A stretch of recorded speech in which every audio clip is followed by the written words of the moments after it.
السلام عليكم ورحمة الله وبركاته. ازيكم يا حبايبي، عاملين ايه؟ اللهم صل وسلم وبارك على سيدنا محمد وعلى اله وصحبه وسلم. طبعا متنسوناش بلايك والاشتراك في القناة وتفعيل الجرس. النهاردة بقى فيديو جميل جدا، فيديو الزمن الجميل زي ما بنقول، فعلا ايام الزمن اللي مش هيتعوض تاني. طبعا دي البوظة يا جماعة، مين اللي عارفها؟ اللي عارفها يبعت لي في الكومنت ويقول لي ان هو عارفها ودقها قبل كده. طبعا دي البوظة، محبين البوظة لازم يتفرجوا على الفيديو ده. جبت لكم اصل البوظة الصعيدي. البوظة دي نفس الطريقة الاصلية اللي كنا بناكلها بنشربها زمان، بطريقة بسيطة وسهلة جدا هنعملها، ومش هتكلفك 5 جنيه بس، هي 5 جنيه هنعمل البوظة الجميلة دي. طبعا يا جماعة البوظة دي من زمان قوي طبعا من قبل التسعينيات. لو تفتكروا كده ان شاء الله، احنا كنا زمان واحنا صغيرين كده بنشتريها من واحد ماشي كده حاططها ببلاص وبيبقى عاملها، واوقات برضو في ناس بتحطها في جراكن وبتمشي بيها بتبيع. كانت الحبة في الكيس ببريزة، كان في ببريزة وكان في بقرش وكان في بشيلين. طبعا انا ما حضرتش القرش، انا حضرت الشيلينات والبرايز. زي ما انتم شايفين كده هنحطها في الشفشق بتاعنا ونحط. طبعا هقولك بقى على تكات تعمليها جدا حلوه هتنفعك للاولاد قوي. اول حاجه البوظه دي يا جماعه حلو قوي قوي للمطهر معوي وجميل للبشره، يعني هتشربيها هيطهر معدتك ويبرد معدتك لو في اي التهابات فيها، وكمان لو في اي ميكروبات او جراثيم للاولاد. طبعا انتوا عارفين الاولاد بتحب العك كتير، فدي حاجه جميله جدا ليها، هتطهر معدتهم جدا وتخليهم زي الفل. وفي نفس الوقت لو في حبوب او اي حاجه منتشره في البشره، البوظه دي هي الحل الاساسي. وهقولك على حل وفكره جميله جدا لو انت عندك طفل ما بياكلش كويس، او عنده سوء ان هو ما بيعرفش ياكل، سوء تغذيه وما بيحبش ياكل، بيحب العك فقط. هقولك بقى على حاجه تعمليها فاتح للشهيه للاولاد وفي نفس الوقت مطهر معه. طبعا دي البوظه جميله جدا مفيده للقلب، زي ما انتوا عارفين الخميره مفيده جدا للقلب. اول حاجه عندنا كوبايه من الدقيق، هنزل عليهم ب4 كوبايات من الميه، هنزل عليهم بكوبايه الا معلقتين من السكر. طبعا السكر حسب الرغبه، بس كده المقادير اللي انا بقولها لكم دي يا جماعه هي المقادير الصحيحه. طبعا ولا هضيف فانيليا ولا احط لبن ولا اي حاجه من الافتكاسات دي خالص، دي الطعم الاصلي بتاع البوظه. في ناس تحط لك فانيليا تقعد تعدلك، مش هتبقى زي الطعم اللي انت كنت بتدوقيه زمان. هي دي الطريقه وهي دي الوصفه الصحيحه الاصليه، البوظه الصعيديه او البوظه بايام الزمن الجميل. هنقلب ده كله مع بعض، وهنجيب دلوقتي الاول لازم السكر يدوب كويس، هنقلبه كويس. بعد كده هنحطها على نار، بس الاول اتاكد ان السكر داب ومبقاش فيه اي تكتلات من الدقيق. طبعا الدقيق هيتقلب معاكي عادي مش هيكلكع، لان هي لسه على البارد احنا بنعمله. هنحطه على درجه حراره وسط ونعملها. بس الاول هنعمل الخميره بتاعتنا اللي هي التكه. طبعا انت الدقيق عندك اكيد، عندك كيس خميره، كل اللي هناخده من كيس الخميره معلقه واحده بس من الخميره. طبعا هقول لكم دلوقتي عندنا كوبايه الا ربع من الميه الدافيه، هنزل عليهم بمعلقه من السكر ومعلقه من الخميره ومعلقه من الدقيق. طبعا ما تزوديش يا جماعه زياده عن اللزوم في الخميره، هي معلقه صغيره بس. وهنزل معلقه سكر ومعلقه الدقيق زي ما انتم شايفين كده، وهقلبها ميه تكون دافيه يا جماعه مش بارده. طبعا هسيبها على جنب لحد ما تخمر. في الوقت اللي احنا هنسيبها فيها تخمر هنبتدي ان احنا نعمل البوظه بتاعتنا على نار هاديه. طبعا بقلبها على النار لحد ما القوام بتاعها بيبقى كريمي زي ما هوريهولكوا دلوقتي.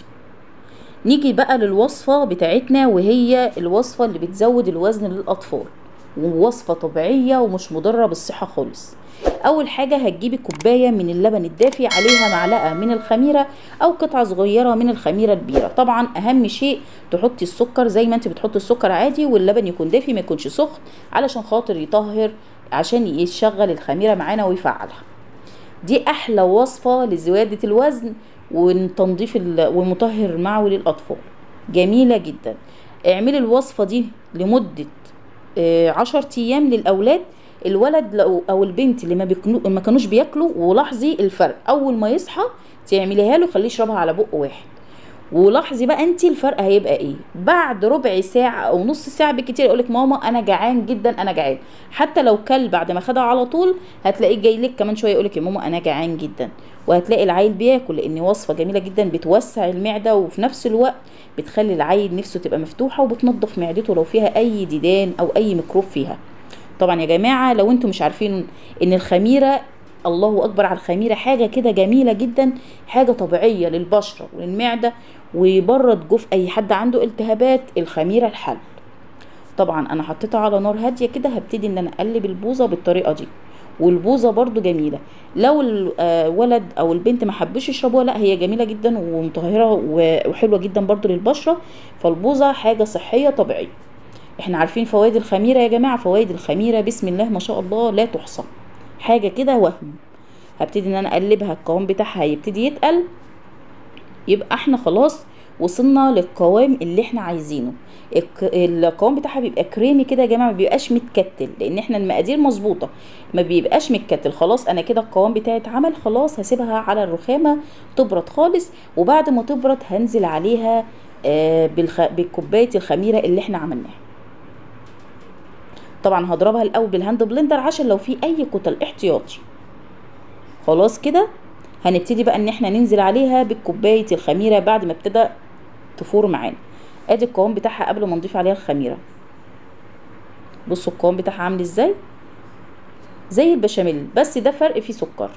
بصوا اهو، حبيت ان انا اوريكم القوام بتاعها من قريب. دي قوام البوظه بعد ما عملناها على البوتاجاز يا جماعه. طبعا هسيبها تبرد خالص، لانك في كارثه لو انتي حطيتي الخميره وهي سخنه كده، الخميره بتاعتك باظت. هبتدي ان انا اسيبها بقى على جنب هنا تبرد خالص، وانزل بالخميره بعد ما خمرت بالشكل اللي انتوا شايفينه ده كده، وهقلبها بقى كده، وبرده اروح بضربوها بالخلاط او بالهاند بلندر. وبكده احنا عملنا الخميره، عملنا البوظه بتاعتنا دي بقى يا جماعه. البوظه الاصليه هي دي الطريقه الاصليه، ولا فيها اي تعب ولا تكاليف ولا اي حاجه، بسيطه وسهله جدا.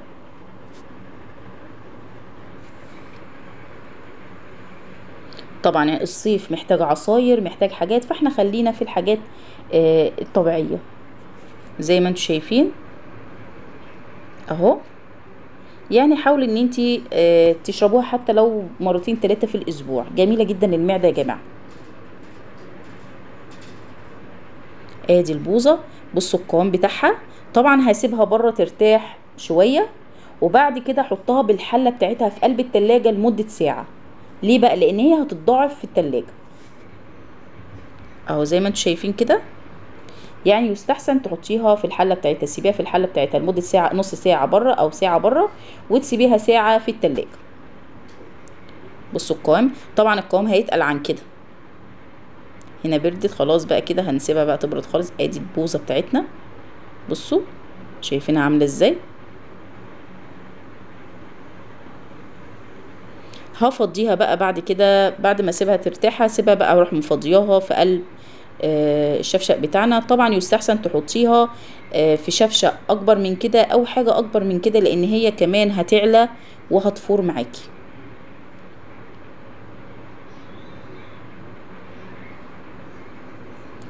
في ناس بتحب تضيف فانيليا وفي ناس بتحب تضيف لبن، بس بصراحة هي دي الطريقة الطبيعية الأصلية. حابة تضيفي لبن بدل المية تحطي كوباية لبن عادي مفيش مشكلة، وفانيليا، بس بصراحة ده الطعم بتاعها الطبيعي الأصلي. جربي وصفتي ان شاء الله هتعجبك جدا. دي الطريقة الأصلية يا جماعة.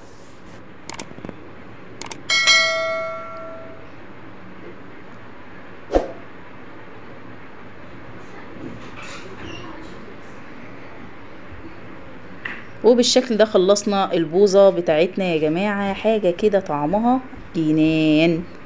طبعا انا هقلل منها علشان دي لو انا حطيتها في التلاجة هتروح فايرة في التلاجة. بصوا القوام بتاعها، بصوا الجمال والحلاوة اهو. بصوا شايفين بتتكلم عن نفسها. بصوا شكلها من قدام اهو، بصوا طعم حكاية. جربوا الوصفة دي وان شاء الله هتعجب حضراتكم جدا. الطريقة الأصلية من ايام اجدادنا وحبايبنا وايام الزمن الجميل. يا رب يكون الفيديو عجبكم، ما تنسوناش باللايك والاشتراك في القناة وتفعيل الجرس. مع السلامة.